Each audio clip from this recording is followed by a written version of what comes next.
I just ran out back and there he was on fire.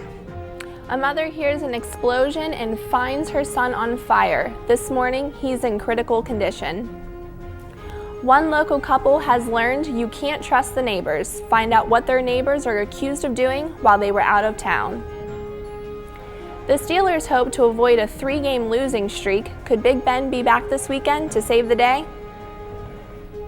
If you feel like you missed the rush on great deals this holiday season, think again.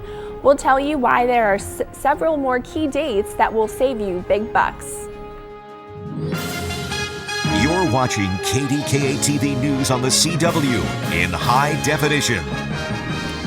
This morning, crews are looking into an overnight fire that caused a house to collapse. It started around 12:30 this morning at a home on Route 108 in Hickory Township, Lawrence County. The fire caused the second floor of the house to collapse. It also burned some nearby power lines. Crews were able to eventually knock down the flames. The home is believed to be vacant and no one was hurt.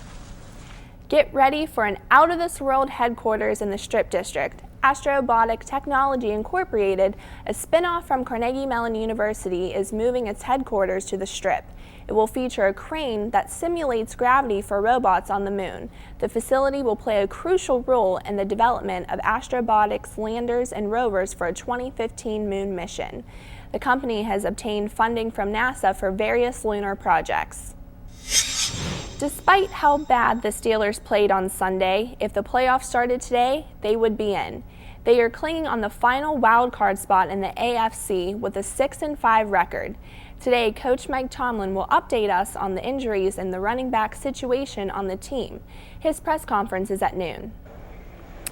The big question for Coach Tomlin today: will Big Ben be back for this Sunday's game in Baltimore? So far, it appears too early to tell. Roethlisberger told the Post-Gazette's Ron Cook that he is no longer in danger of damaging his organs. If he plays, he would just be dealing with pain. The Steelers haven't won since Big Ben went down 3 weeks ago. And if he can't go, the debate is already heating up if the Steelers should go with Batch again.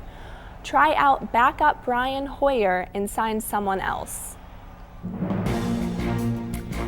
Thanks to technology, you can now help keep your kids safer on the road. We'll tell you how My Key technology works up next.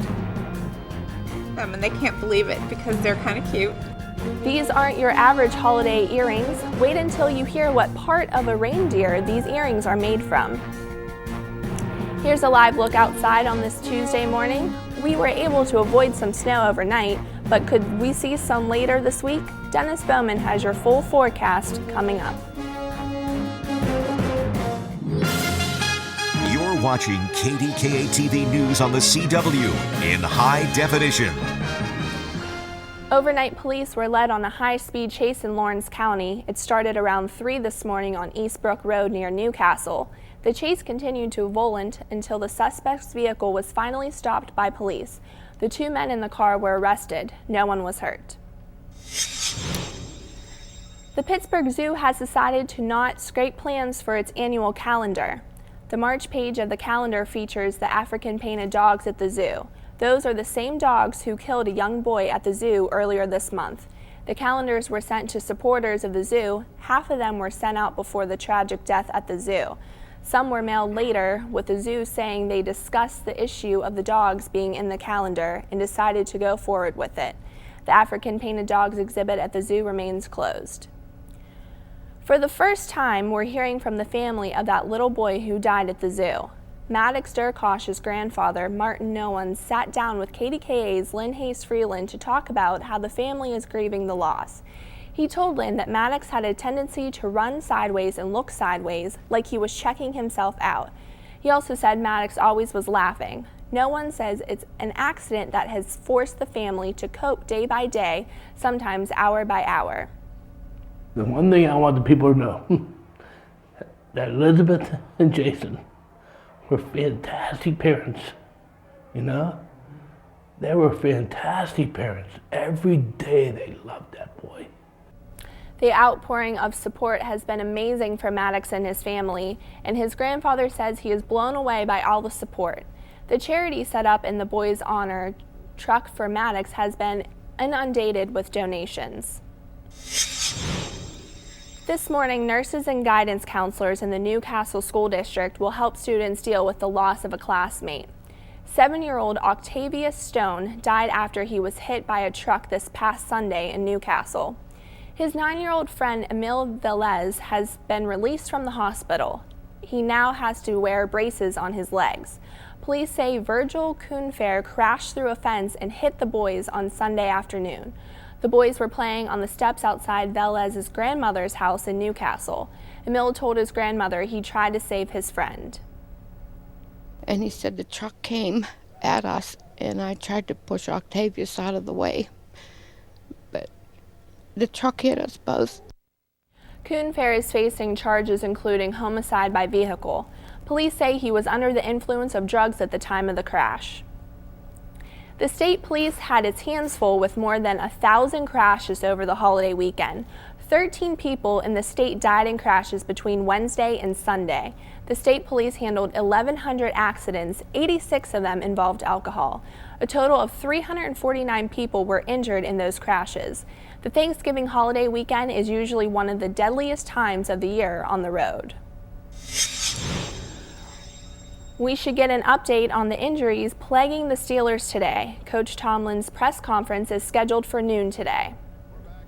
And one injured Steeler could be back this Sunday. The Steelers have activated rookie guard David DeCastro. DeCastro was the Steelers' first-round draft pick this past season. He was placed on the injured reserve list after a knee injury he suffered in the Steelers' third preseason game. He started practicing last week, but there is no word if he will play in Baltimore on Sunday. The push is still on to avoid going over the fiscal cliff, and it looks like both sides may be closer to a compromise. And a sheriff's deputy walked up to one dangerous situation on the highway. Find out what may have sparked this explosive scene coming up. And don't forget to watch the 10 o'clock news right here on Pittsburgh CW every night with Ken Rice and Jeff Frisella.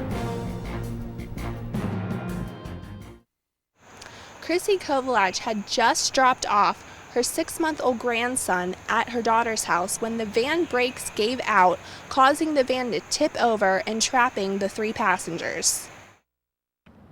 A tractor trailer that was coming around this corner struck these steps right over here, spilling 50 gallons of diesel fuel, some of which ended up in Harmon Creek.